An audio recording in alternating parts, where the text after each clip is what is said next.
everybody, myself Giriraj Agarwal.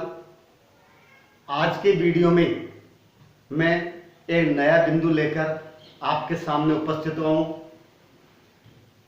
जो सभी इस तरह के स्टूडेंट्स के लिए उपयोगी है, चाहे वो 8वीं कक्षा में पढ़ने वाला हो या फिर वो 12th में हो या किसी कंपटीशन में भी दे रहा है, उसके लिए भी ये बिंदु हमारा बहुत महत्वपूर्ण होता है। इसलिए ये बिंदु सभी कक्षाओं के लिए है। आशा करता हूं कि आप सभी इस बिंदु को शुरू से अंत तक ध्यान से पढ़ेंगे और समझने का प्रयास करेंगे। आज का बिंदु है correct form of verb past indefinite tense. देखिए, पास्ट टेंस का हमारे लिए सबसे ज्यादा महत्व होता है, क्योंकि भूतकाल में जो घटित होने वाली घटनाएं हैं वो पास्ट में जानी जाती है, इसलिए पास्ट टेंस सबसे ज्यादा समझने के लिए होता है।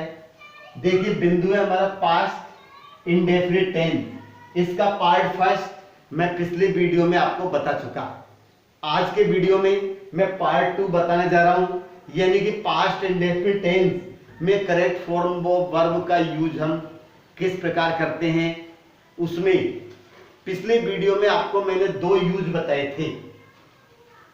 अब आगे के 2 यूज मैं इस वीडियो में बता रहा हूं। आशा है आप सभी ध्यान से देखेंगे। देखिए, पहचान क्या थी? ता था, ती थी, ते थे, या, ये, अथवा आ, ई, ए आदि शब्द वाक्य अंत में आते थे। हेल्पिंग वर्ब के रूप में डिड का यूज करते हैं। मेन वर्ब की B2 या B1 फॉर्म लगाते हैं। अब यहाँ पर अगर हमारा सेंटेंस अफर्मेटिव है तो B2 फॉर्म का यूज करते हैं। अगर हमारा सेंटेंस नेगेटिव, इंट्रोगेटिव या इंटेरोगेटिव नेगेटिव होता है तो हम डिड प्लस B1 फॉर्म का यूज करते हैं। पैसिव फॉर्म, पैसिव की बात करेंगे तो पैसिव के रूप में was verb plus B3 form का यूज करते हैं। देखिए, यहां पर बात हो रही है करेक्ट फॉर्म ऑफ वर्ब की। तो देखिए, पहला यूज मैं आपको पिछले वीडियो में बताया था कि जब वाक्य में yesterday, previous day, one day, once, ago, last आदि एडवर्ब आते हैं तो इस टेंस का यूज करते हैं। अगर एडवर्ब नहीं है तो फिर दूसरा यूज मैंने आपको बताया था अनलाइकली कंडीशन। अनलाइकली अथवा इमेजिनरी जो कंडीशन होती है उसके इफ क्लॉज में हम B2 फॉर्म का यूज करते हैं, यानी उसके अपोजिट क्लॉज में हम वुड, शुड पर B1 देखकर हम B2 फॉर्म भरते हैं। आज मैं आपको तीसरा यूज बताने जा रहा हूं। जब 2 वाक्य बिफोर आफ्टर से जुड़े होते हैं तो एक भाग में B2 फॉर्म का यूज करते हैं। तो देखो कब करेंगे? बिफोर आफ्टर से जुड़ने वाले वाक्यों में, अर्थात जब दो वाक्य बिफोर अथवा आफ्टर से जुड़े हो, बिफोर अथवा आफ्टर से जुड़े हो, 2 वाक्य बिफोर अथवा आफ्टर से जुड़े हो तथा किसी एक भाग में, तथा किसी एक भाग में हेड प्लस B3 फॉर्म दी हो तो उसके विपरीत भाग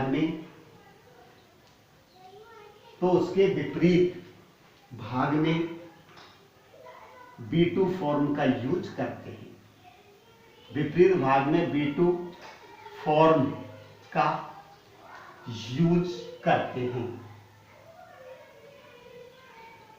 हालांकि ये नियम भी मैंने आपको पिछले वीडियो में बता दिया था, लेकिन डिटेल में नहीं समझाया था। आज के वीडियो में छोड़ा था। देखिए, जब 2 वाक्य बिफोर आफ्टर जुड़ रहे हैं तो कभी भी ध्यान रखो, जब 2 क्लॉज होते हैं किसी कनेक्टिव से जुड़ते हैं तो क्रिया की फॉर्म उसके अपोजिट क्लॉज में आने वाली क्रिया के आधार पर भरी जाती है। यहां पर क्या दे रखेंगे, बिफोर आफ्टर से जुड़ता है तो एक तरफ आती है हेड प्लस V3 और दूसरा हम लगाते हैं V2 फॉर्म। तो हेड प्लस V3 को देखकर ही आप V2 फॉर्म भर देना। जैसे स्ट्रक्चर के रूप में अगर बिफोर कनेक्टिव जुड़ता है तो यहां पर देखेंगे हेड प्लस V3 ये भाग पहले आता है और V2 भाग बाद में आता है। लेकिन अगर कनेक्टिव आफ्टर है तो V2 पार्ट पहले आएगा और हेड प्लस 3 पार्ट बाद में आता है। लेकिन हमें इस बात को भी नेग्लेक्ट करना है, क्यों, हमें तो क्या है, जहां पर रिक्त स्थान दिया होगा वहीं पर भरना है। अगर हेड प्लस V3 दे रखी है तो V2 भर दो, और V2 दे रखा है तो फिर क्या भर देंगे, हेड प्लस V3। इसलिए ये हमारा एक सामान्य स्ट्रक्चर बनता है जो आप कॉपी में नोट करेंगे। अब इसका मैं एग्जांपल आपको बताने जा रहा हूं। देखिए,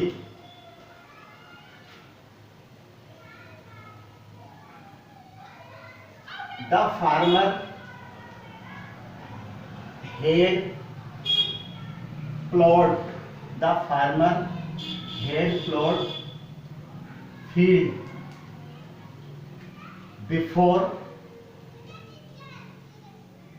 इट रिक्त स्थान हेवीली, और कोष्टक मिले रेन, क्या लिख दिया, रेन। दूसरा एग्जांपल जो नॉर्मल होता है, the teacher head, the teacher head taught the students, the teacher had taught the students before I reached in the class, before I reach, कोष्टक before I रिक्त स्थान in the class। अब कोष्टक में आपको यहां पर दे रखा है रीच, तो अब हम देखेंगे किस प्रकार से।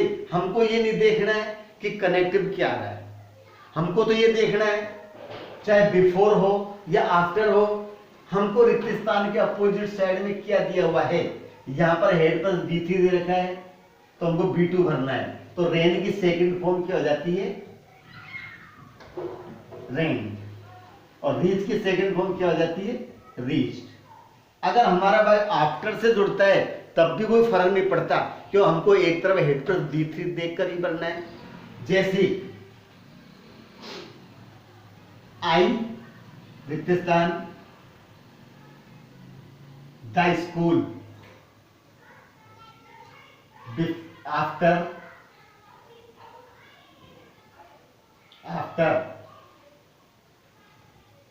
द बेल हेड रंग, कोष्टक में लिख दिया रीच।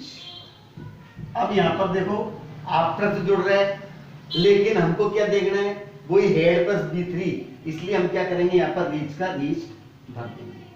अगर पास्ट इंडेफिनिट भरना है तो हमको क्या भरना पड़ेगा, सेकंड फॉर्म, चाहे पहले खंड में भरो या दूसरे खंड में, क्यों, उसके अपोजिट साइड में आपको 100% हेड प्लस V3 मिलता है। तो ये तीसरा यूज है। अब मैं आपको चौथा यूज बताता हूं। जैसे कनेक्टिव अपन जोड़ते हैं बिफोर आफ्टर, क्या कोई और कनेक्टिव भी है जो बिफोर आफ्टर के स्थान पे यूज किया जा सकता है? अगर आपको ध्यान में हो तो बताएं। देखिए, मैं आपको बता रहा हूं, क्यों आपको ध्यान नहीं होगा, ये बड़ी क्लास के लेवल की बात है। चौथा यूज क्या है, बिफोर आफ्टर के स्थान पर, बिफोर आफ्टर के स्थान पर वेन का यूज भी किया जा सकता है। यदि कनेक्टिव वेन भी आ सकता है, वेन का यूज भी किया जा सकता है। बिफोर आफ्टर के स्थान पर वेन का यूज भी किया जा सकता है। लेकिन अब आपको ध्यान रखना है, बिफोर आफ्टर में तो फिक्स होता है कि एक तरफ B2 और एक तरफ हेड प्लस B3। लेकिन जब हमारा कनेक्टिव वेन होता है तो हमें उस स्थिति में वाक्य का अर्थ करके क्रिया भरना होता है। देखिए इसका स्ट्रक्चर क्या बनता है, वेन अगर शुरू में आता है तो वेन वाले भाग में B2 आता है और सामने वाले भाग में B2 was verb plus ING या हेड प्लस V3 किसी भी फॉर्म का यूज किया जा सकता है।